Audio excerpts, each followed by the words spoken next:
औज़ुबिल्लाहि बिस्मिल्लाहिर्रहमानिर्रहीम। अस्सलाम वालेकुम प्यारे दोस्तों, मेरा नाम है आतिफ मजीद। मेरे साथ आप सब जानते हैं। कैसे हैं सर? आप ठीक हैं? आप कौन है सर? अ, बताइएगा आप कौन है? सर मैं इंसान हूँ और एस्ट्रोलॉजी का स्टूडेंट हूँ, साथ में न्यूमरोलॉजी भी पढ़ाता हूँ। और वो लोग जो इंटरेस्टेड हैं, ये बेसिक टू एडवांस का कंप्लीट कोर्स होगा, वो मुझसे रब्ता कर सकते हैं। वंस अ वीक होगा नॉर्मली। पाकिस्तान में सैटरडे अर्ली मॉर्निंग होगा। और जो अमेरिका में या दूसरी जगहों पे रहते हैं वो मुझसे रब्ता कर लें, उनके हिसाब से मैं उनको इन्फॉर्मेशन दे दूंगा। बिल्कुल सही है। बिल्कुल सही है। अच्छा सर, मैं अगर आपसे पूछूं कि मैं आपको बता देता हूँ नाजरीन। आपका नाम मलक महबूब साहब बड़ी अच्छी तरह जानते हैं। सर, आपके कोर्सेज चलते रहते हैं। आपका कोर्स चल रहा है अभी भी और आने वाले दिनों में भी आएगा एस्ट्रोलॉजी के हवाले से। इस प्रोग्राम में हम बात भी करेंगे 2026 की। 2026 का भी आप बताइए, और ये बताइए कि जो लोग आपसे राब्ता करना चाह रहे हैं या आपसे सीखना चाह रहे हैं, क्या उसका तरीकाकार है? कोर्स आपके कब कब होते हैं? नॉर्मली जैसे मैंने बताया है, और कोशिश करता हूँ कि मैं पहला बैच मेरा एस्ट्रोलॉजी का था बेसिक का, वो खत्म हुआ है तकरीबन आज से 20 दिन पहले। फिर जितने भी स्टूडेंट हैं उनको इतना ज्यादा इसमें इंटरेस्ट आया है कि उन्होंने मुझे फोर्सफुली कहा है कि सर अभी आप एडवांस पढ़ाएं। लेकिन मुझे पता है कि अगर मैं एस्ट्रोलॉजी को बेसिक के बाद फॉरेन एडवांस पे जाऊंगा तो वो प्रैक्टिस नहीं कर सकते। इसलिए मैंने थोड़ा सा साइड इसका चेंज किया है और न्यूमरोलॉजी पर आया है।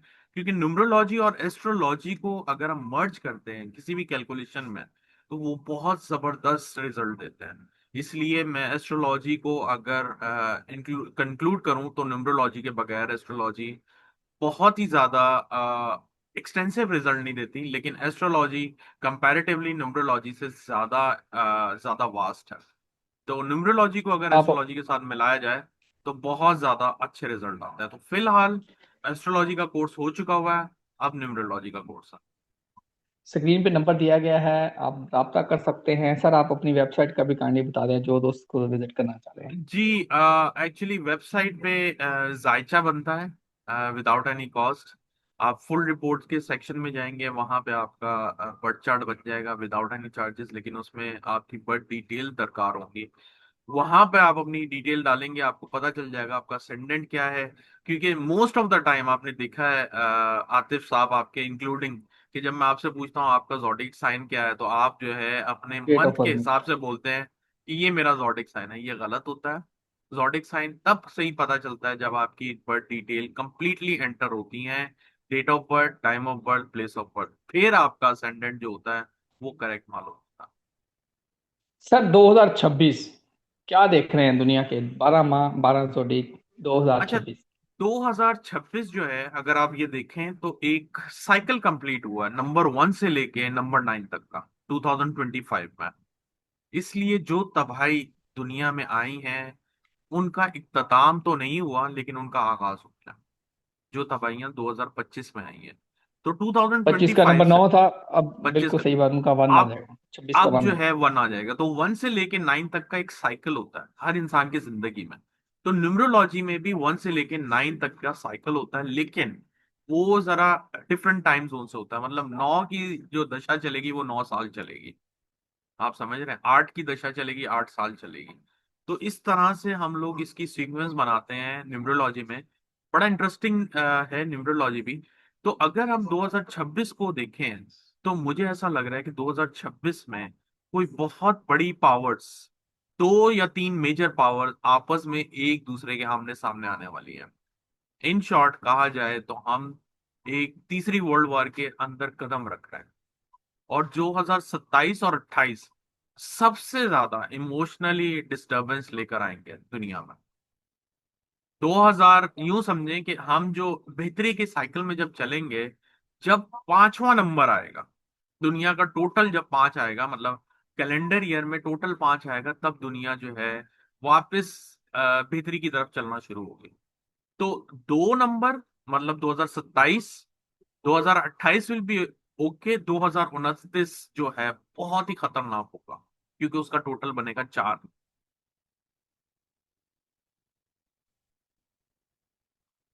4 नंबर शनि का, और वो फिर तबाही उसी तरह ही आ जाती है, 4 और 8 में। नंबर आपको याद होगा 2020। 2020 अगर आप देखें तो वो कोरोना। बहुत डिस्टर्ब था, आपको याद होगा। फिर 5, याद है 5 में इम्प्रूवमेंट आना शुरू हुई थी। तो ये न्यूमरोलॉजी इस तरह से काम करती है, बहुत आसान है लेकिन बड़ी टेक्निकल वे में इसको अंडरस्टैंड करना पड़ता है, क्योंकि अगर हम देखें 2026 सिर्फ ईयर है ना, हमें डेट को भी तो ऐड करना पड़ेगा। जब हम डेट को ऐड करेंगे तो वो उसका ईयर का एसेंस चेंज हो जाएगा पूरा। तो 2026 में डेट्स कौन सी खतरनाक होंगी, ये है इंपॉर्टेंट सवाल। अब वो हर डेट को आपको डाल के चेक करना पड़ेगा कौन सी डेट्स बहुत क्रिटिकल है। लेकिन अगर हम ओवरऑल देखें तो मुझे ऐसा लगता है कि दुनिया में जो सुपर पावर कंट्रीज हैं उनके बीच में बहुत बड़ा टकराव होने वाला है, बहुत बड़ा टकराव होगा। इसके अलावा सर आप जब जब भी नंबर वन आता है, सॉरी मैं आपकी बात काट रहा हूँ, जब भी नंबर वन आता है दुनिया में न्यू इन्वेंशंस होती हैं बहुत ज्यादा। तो आप रेडी रहें, न्यू इन्वेंशन आएगी और एआई के सेक्टर में आने वाली है।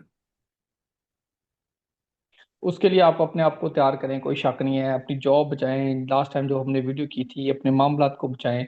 बड़ा उस तरफ जा रहा है सर। मैं अगर 2026 को ओवरऑल अगर इस तरह काउंट कर लूं, नंबर वन ये अच्छाई की तरफ भी बिगनिंग होगा, या जो सितारों की पोजीशन ऐसी बनी हुई है कि ये तीन पावरों की आपने बात की है, अगर हम देखें तो अमेरिका, चाइना, रशिया, ये आपस में होते नजर आ रहे हैं, कुछ और वैसे में। देखिए, यही होंगे डेफिनेटली, इसमें अमेरिका तो डेफिनेटली होगा। और जहां तक मुझे याद पड़ता है आतिफ भाई, आपके चैनल में मैंने बहुत दफा बताया है कि एआई का दौर आ रहा है। जॉब्स की कट डाउन बहुत ज्यादा नजर आएगी, फाइनेंशियल मार्केट में बहुत ज्यादा एक तरह से बेरिश सिनेरियो स्टार्ट हो जाएंगे, और इन वजहों से दुनिया में एक chaos का माहौल बनेगा। इसलिए कोशिश करें जो लोग अगर आईटी फील्ड में एआई की तरफ जाएं उनको बहुत फायदा होगा। सर अगर हम सेक्टर को 2026 में देख लें, पाकिस्तान, पाकिस्तान मरीख से, इंडिया, अमेरिका, रशिया, अगर सेक्टर को देख लें थोड़ा सा, पाकिस्तान का सबसे पहले। देखिए, पाकिस्तान में मुझे अनस्टेबिलिटी नजर आती है, और ऐसा लगता है कि हुकूमत का जाना इस साल में तय हो जाएगा, और बहुत ज्यादा चांसेस 2026 में 26 में बहुत ज्यादा हुकूमत, चांसेस। जी, 26 में शहबाज शरीफ प्राइम मिनिस्टर नहीं रहेंगे। मुझे ऐसे ही दिख रहा है। सर पाकिस्तान में 2026 में आप कह रहे हैं शहबाज शरीफ आपको प्राइम मिनिस्टर नजर नहीं आ रहे। जी बिल्कुल, मुझे ऐसे ही दिखता है कि प्राइम मिनिस्टर शहबाज शरीफ नहीं होगा। पड़ोसी मुल्क इंडिया। नरेंद्र मोदी भी मुझे उनकी सीट पर नजर नहीं आ रहा है। मोदी जी भी 2026 में चले जाएंगे। जी बिल्कुल, ये दोनों के लिए बहुत ज्यादा सितारे टफ हैं। अब देखते हैं कि क्या हालात बनते हैं, लेकिन फिलहाल के हिसाब से मुझे ऐसा लगता है न्यूमरोलॉजी वाइज इनके लिए बहुत टफ टाइम आएगा। Donald Trump. और आप सारे ऐसे नाम ले रहे हैं जो बहुत ही क्रिटिकल जोन में है, तो मैं इनके लिए बहुत पहले ही प्रिडिक्ट कर चुका हूँ कि ये अपना टेन्योर पूरा नहीं करेंगे। Xi Jinping. शी जिनपिंग का मैंने नहीं देखा, मैं आपको ऑनेस्टली बताऊं, उनकी डिटेल का मुझे नहीं पता, इसलिए मैंने उनका साक्ष्य नहीं देखा हुआ। प्रिंस सलमान। नहीं पता मुझे। Vladimir Putin. सॉरी, व्लादिन पुतिन बहुत ज्यादा स्ट्रांग बिल्कुल। होंगे, बहुत ज्यादा स्ट्रांग होंगे। नेतन्याहू अगर बात करो तो वो बहुत ही, ये जितने भी चार लीडर हैं इनके लिए बहुत टफ टाइम है, ये बहुत टफ टाइम को फेस करेंगे। आतिफ मजीद। आतिफ मजीद जिंदाबाद, डोंट वरी अबाउट हिम, उनके लिए बहुत अच्छा टाइम रहेगा। चल दुआ कीजिए। मलक महबूब। वो भी बहुत अच्छा काम करेंगे, डोंट वरी। इंशाअल्लाह ताला। सब लोग दुआ कीजिए, आप हमारे लिए दुआ कीजिए, मेरे लिए कीजिए, मलक साहब के लिए, सबके लिए दुआ है। अल्लाह ताला आप सबको अपने हिफ्ज़-ओ-अमान में रखे, जहाँ रहें खुश रहें। ये आपको न्यूमरोलॉजी से 2026 के बारे में एक ओवरव्यू दिया है। आने वाले दिनों में हम पूरी पूरी इस पे डिटेल से वन बाय वन वीडियो करेंगे। फिलहाल आतिफ मजीद और मलक साहब को दीजिए इजाज़त। अल्लाह हाफ़िज़। पाकिस्तान जिंदाबाद। पाइंदाबाद।